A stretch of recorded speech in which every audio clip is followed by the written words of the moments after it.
Hi everyone, I'm Dr. Chloe Brooke with Books with Dr. Brooke, and a lot of my friends are asking me, what are you doing? And so I'm making a little video to kind of share the backstory of what I'm doing right now and what is Books with Dr. Brooke.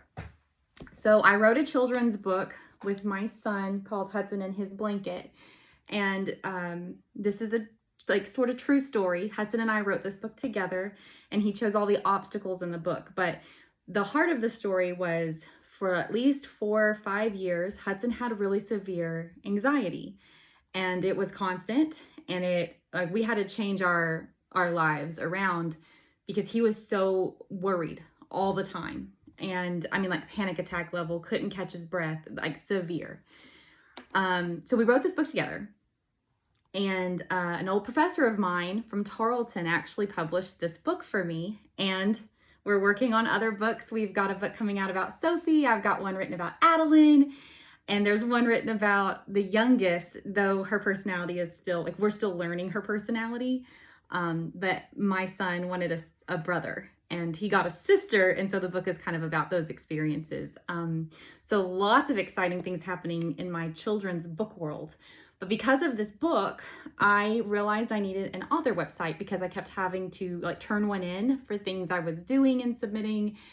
So we got with a friend of mine. She made me a website. And while we were making the website, I had sort of been dreaming about what would a book business look like for me. I love the movie You've Got Mail, but I don't live in New York City. I live in a farm community. And so the idea of people coming and buying books from a bookshop in Cotton Center is just impossible. That would never happen. I would be broke in a week. And so I decided to kind of brainstorm this out in my notes. We would be driving to see family. We live so far from everyone. There'd be hours on the road. And I just, in my notes on my phone, brainstorm what would a book business look like for me. And Books with Dr. Brooke was sort of born from that. I love the symbol of the bee and all the hard work that they do to only get a whole teaspoon of honey for their whole life. But they're so important. They're so important for us to live, that right, with our food chain. They're necessary, though they're small and we don't often think about them.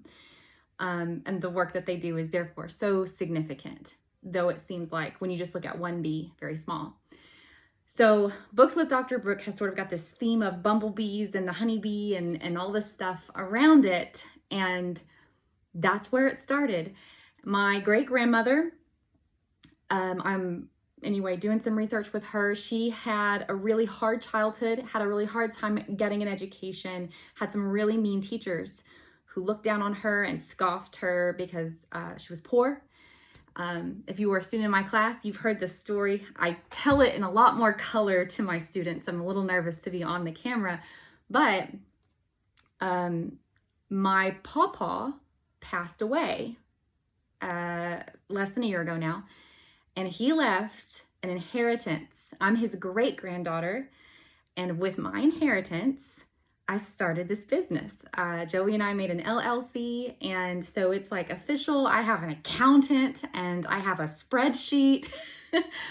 But basically, I'm an educational consultant, and I everywhere I go, people are like, what are you reading? What are you reading? What are your kids reading? What are y'all doing? And I always am talking about this because I love this. I love learning. I'm a lifelong learner. I will always be learning, and I'll always hope that I'm working with my kids, maybe one day my grandkids, on reading, because I just think it's so important, reading and speaking and researching and changing your opinion about things. Anyway, so I do a number of things. The main thing that I do is I make customized book boxes. So I've done a ton of research. I've got reading lists for every single grade level, but I've also done reading lists based on interest. So I have a reader who likes fantasy fiction. A lot of my readers are either two extreme ends, reluctant readers, and they're kind of paranoid maybe about reading, have some anxiety about reading. Maybe it's just not the first thing they want to do. And so their parents I just need you to give them the most hooky books, get them hooked on reading. And I have other people who are I'm an avid reader. This is my favorite genre. This is my favorite book. I'm looking for my next great read. The boxes range from one book for a reader just to get them started. And that comes with a reading list, or a large book box. I've had a lot of people order more than 10 books in a box, and I think that's a really neat idea, especially say like we're at the beginning of the school year and you've got a reader and you want to set them up and just say, okay, here are these books in this box. These are all on your level, or these are all on your like interest kind of category. Read them all by Christmas, right? And then work out like a sort of bribe with your kid. So I've done that. And I've also done assignment sheets, like writing prompts. I'm a professor. I've been a teacher for over a decade. I started teaching 6th grade, and then I did 7th grade, and then I was contracted to teach 8th grade, and then I taught actually 9th grade instead as blocked reading and writing section. So in that experience, I got a lot of experience with writing, and how to teach writing and what that kind of looks like separate from reading, because most of the time they're paired together. And then I taught 11th grade and 12th grade, and I did my student teaching in 10th grade. So 6th to 12th grade, and maybe only skipping 8th grade, which is interesting because I think my favorite reading list might be 8th grade. It'll always be 12th grade because of British literature. So I got my PhD from Texas Tech in 2022, studying British literature, specializing in medieval and Renaissance studies, education, Christian studies like of virtue, and how literature can help us to learn that. I'm really passionate about it. I still teach for Tech. I'm part-time because I'm home homeschooling my kids. And so that's something else that I work a lot with, is people who homeschool and kind of how that looks. You can see we call this our library. There's a lot of books. You're only seeing a third of them. They kind of wrap around. And I'm working on my first giveaway for some teachers, and I'm really excited about that. I don't know. I don't have big plans for where it's going to go. I kind of just am taking this kind of one step at a time. It's been really fun. It's been exciting. I send out a newsletter. I'm trying to be really good about sending out a newsletter. With the summer break, I'm a little bit kind of off my schedule, but I blog. I talk about my faith and things that I learned mostly from my children about faith. I like doing Bible studies. I do Bible studies with my kids.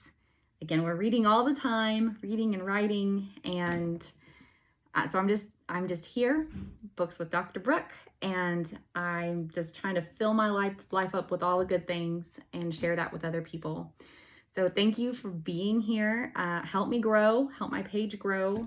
Order a book box, and I can make you a custom list, a custom box. The books can be really pretty.